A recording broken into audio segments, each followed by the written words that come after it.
நான் இந்த பூமியில் இப்பொழுது வாழ்கிற இந்த வாழ்க்கை ஆண்டவராகிய இயேசு கிறிஸ்துவின் மீது வைக்கிற விசுவாசத்தின் அடிப்படையில நான் வாழ்கிறேன் என்று பவுல் சொல்கிறார். ஆமென், அல்லேலூயா. அதாவது பவுல் பயங்கரமா ஆண்டவருக்காக வல்லமையா எழும்பி பிரகாசித்த ஒரு தேவ மனுஷன் சொல்லும்போது சொல்றாரு, நான் இப்பொழுது வாழ்கிறது, நான் இப்பொழுது இருக்கிறது, இந்த வாழ்க்கை நான் வாழ்கிறது, நான் என்னில் அன்பு கூர்ந்து எனக்காக தம்மையே ஒப்பு கொடுத்த தேவகுமாரனாகி இயேசு கிறிஸ்துவின் மீது வைக்கிற விசுவாசத்தை நிமித்தமாக தான் நான் வாழறேங்கிற. பவுலை பார்த்து, எப்படி பவுல் நீங்க மருத்துவரை உயிரோடு எழுப்புனீங்க, எப்படி பவுல் உங்க கச்சைகளில் இருந்து வல்லமை வெளிப்பட்டது, எப்படி பவுல் நீங்க சிறைச்சாலையில உங்களால துதிக்க முடிந்தது, ஜெபிக்க முடிந்ததுன்னு அவர் சொல்லுவாரு.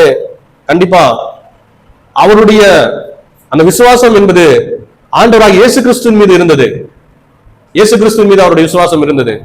அவர் இயேசு கிறிஸ்துவ எப்படி சொல்றாரு, எனக்காக என் மீது அன்பு கொண்டு எனக்காக தம்மை ஒப்பு கொடுத்த கர்த்தராகிய இயேசு கிறிஸ்துவை பற்றுகிற விசுவாசத்துல நான் இந்த பூமியில இருக்கிறேன், நான் பிழைத்துக் கொண்டு நான் இருக்கிறது இயேசு கிறிஸ்துவ பற்றும் விசுவாசம். இந்த வாழ்க்கை வாழ்கிறது என்னை நேசிக்கிற, என்னை அன்பு செய்கிற என் இயேசுவின் மீது வைக்கிற விசுவாசம். இந்த உலகத்தில் இருக்கிற எல்லா அன்பு மாறுகிறது, மக்கி போகிறது, குறைந்து கொண்டே வருகிறது. ஆனால் இல்லையா, பெற்றோர்கள் பிள்ளைகளுடைய அன்பு மாறிக்கொண்டிருக்கிறது, கணவன் மனைவியினுடைய அன்பு மாறிக்கொண்டிருக்கிறது, குறைந்து கொண்டு வருகிறது. ஆனால் இயேசுவின் அன்பு மாறாததா இருக்கிறது. அந்த அன்பை புரிந்தது நிமித்தமாக என் மீது அன்பு கூர்ந்து எனக்காக தம்மை ஒப்பு கொடுத்த அந்த குமாரனாகிய இயேசுவை பற்றும் விசுவாசத்தினாலதான் நான் என்ன பண்றேன், பிழைத்திருக்கிறேன்.